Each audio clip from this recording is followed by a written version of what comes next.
break-even trading Costco. Welcome on into today's video. We actually lost $13.87 to be exact on Costco, but I want to dive into the recap and talk about what happened, why, and all that good stuff. So 3 trades technically on 3 different accounts. One was a 10K account. We lost $1.11. On the 25K account, $1.26, and on the $200,000 account, we lost $11.50. So, okay, fair, whatever. Let's talk about the charts. Let's dive into Costco.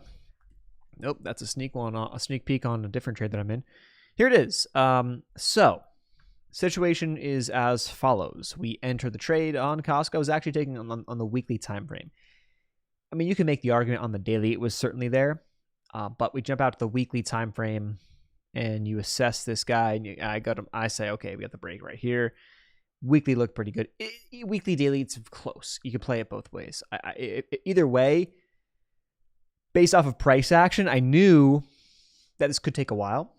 And what essentially occurred, and it's not super surprising to me here, and I'm fine with the break-even trade, is we pretty much just filled the gap. We got more than that, don't get me wrong. But we filled the gap. You could say we almost got halfway to my target prior to earnings, and then it just kind of petered out, and that's it. Not a bad trade, not a really good trade. The thing was, when I got in this trade back on the 1st of May, I believe, is when I got in. Back when I got in on the 1st of May, I knew I had less than a month.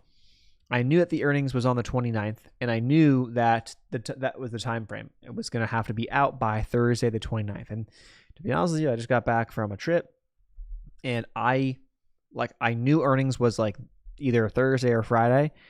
I just forgot like which day it was, and so I got back Wednesday night. Thursday, I was like, yeah, probably should just make sure that we get out of Costco today. Wasn't really checking it, and luckily, or maybe not luckily, I would have probably figured it out later on today, but they had, or my stop got hit. So I moved my stop loss to break even, I think last week, after it made a pop to this point right here, and that eventually got nipped out with a little bit of a spread there at the open. Fine, no big deal, is what it is. It just, could still work, but I will not hold through an earnings report. Not going to do it. I don't want to say never have, because I definitely have in the past, like years ago, but per trading this way with my approach now over the past 2 years, I haven't ever held through an earnings report. So I haven't done it technically with the strategy and the data that I have tracked on TradeZella.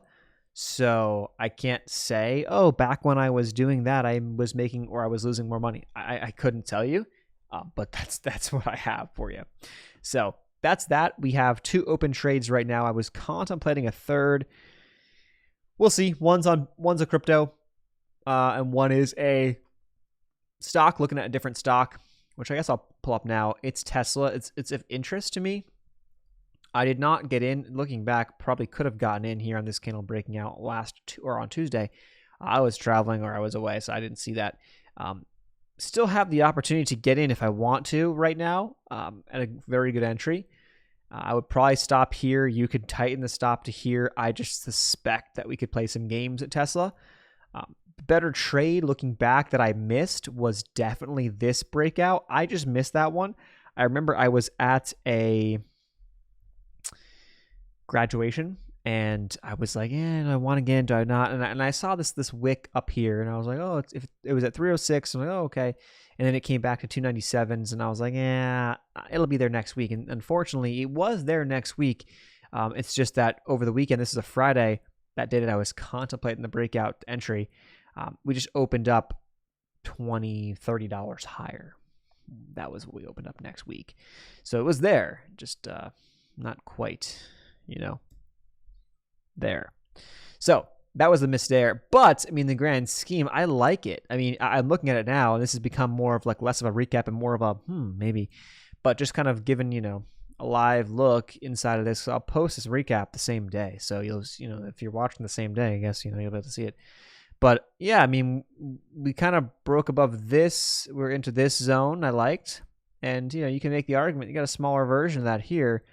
And we're kind of into this zone that I like. It's not as pronounced, but I don't mind it. I like it.